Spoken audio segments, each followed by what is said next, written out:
आधीचा जो पुतळा होता बनवलेला तो नेमका कुठल्या गोष्टी कमी पडल्या असतील त्याच्यामुळे पडला म्हणजे मी असावा असं? बघून आलो होतो स्टॅच्यू पडल्यानंतर त्याच्यामध्ये जे लोखंड वापरलं ते साधं लोखंड वापरलं होतं जे माइल्ड स्टील असतं ते त्याच्यामध्ये म्हणजे स्ट्रेंथ नव्हती त्यामध्ये वेल्डिंग ही भरपूर नव्हती जसे कंटिन्युअस वेल्डिंग असायला पाहिजे त्याला मजबूती आणण्यासाठी आतले मेंबर्स पण खूप वीक होते म्हणून तो पायाजवळ तुटला आणि पडला तो हवाच्या वेगाने.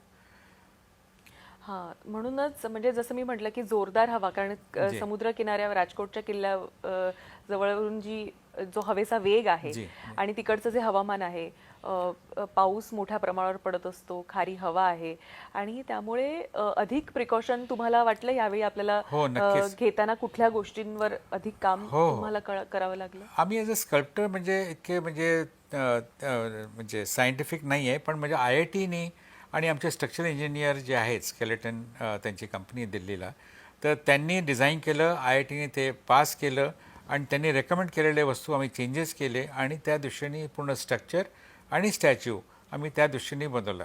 पूर्वीचं जसं आय सेक्शन्स वापरले होते पायामध्ये किंवा चॅनल्स वापरले होते आता आपण 20 चे प्लेट घेऊन त्याचा बॉक्स बनवून पायात टाकलेले बरं. कारण आणि त्याला एक शेला दिला आहे जो खाली टच करतो म्हणजे 3 पॉईंट्सवर तो स्टॅच्यू रेस्ट करतो. पूर्वीचा पुतळा नुसता 2 पायावर होता तर ते हवा आणि बॉडी मोठी असल्यामुळे हवेचा वेग आल्यामुळे ते पडला तर आम्ही 3rd पॉईंट आणखीन सपोर्ट दिला आहे ज्याच्यामुळे त्याला आणखीन स्टेबिलिटी आली आहे आणि आता त्याच्यावर इफेक्ट वाऱ्याचा तेवढा होत नाही.